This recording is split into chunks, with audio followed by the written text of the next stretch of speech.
What's up, everyone? Welcome to Program Your Remote. Today we're going to take a look at how to change the cabin air filter in a 2019 Dodge Charger. Like I said, we're going to be working on a 19 Charger in this video, but it will be the same on several different years. So the cabin air filter is located underneath the hood, and we're going to take a look at the passenger side. And we see this panel right here.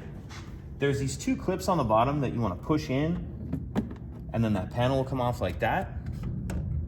Once you have that panel off, we see this piece right here, and this is just a lid that we need to flip up like that, and then we can see our cabin air filter right here.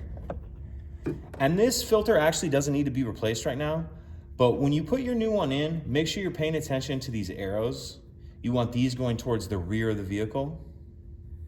So arrows going towards the rear of the car.